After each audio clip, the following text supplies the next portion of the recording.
of airports. I believe that's Congress to determine that, but I will see if the president has any further comment on it. He is, of course, a big Harry Reid fan. Go ahead.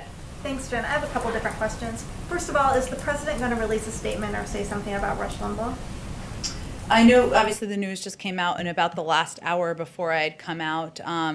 I can say I'm not sure if we'll release a statement from the president. He has spoken to, in the past, to Rush Limbaugh's sickness and illness at the time, and certainly, his condolences go out to the family and the friends of Rush Limbaugh, who have, of course, lost him today. But I don't know that I anticipate a statement from the president, but I can certainly pass on his condolences and expression of support for the family. Thanks. And on a different topic, is the administration going to get involved in the case of Princess Latifah, the daughter of the Dubai ruler who has released videos claiming to be held hostage?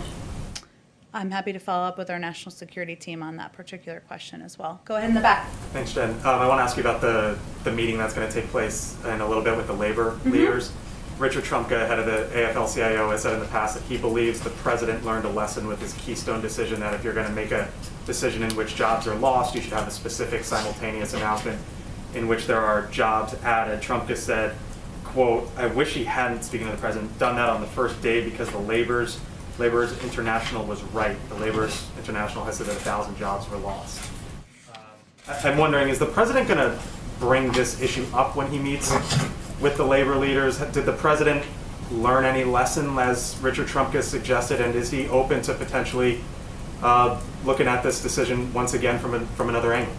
Well, this is not the first time this has happened in here, where there's been about half of Richard Trumka's statement or comment in that particular interview shared and not the full context. And the other context, I unfortunately don't have it in front of me, is about his belief that the president is committed to creating good paying union jobs. And that is certainly what will be central to the discussion the president has with union leaders today, including his desire to create good, clean energy good paying union jobs, and that he believes that those two can simultaneously happen.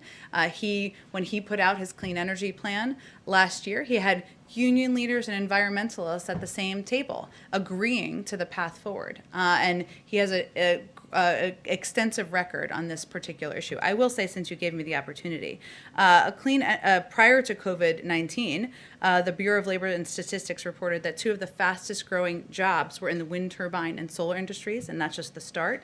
The National Academies of Sciences reported last week that a transition to a net zero emissions economy could grow millions of jobs over the next decade. And our plan, the president's plan, which he'll talk about today, will make historic investments in infrastructure in the auto industry and transit in the power sector, creating millions of good union jobs, and in the process also addressing the climate crisis head on. I'm sure he'll talk about that with the union leaders today. Can I ask you about other future plans?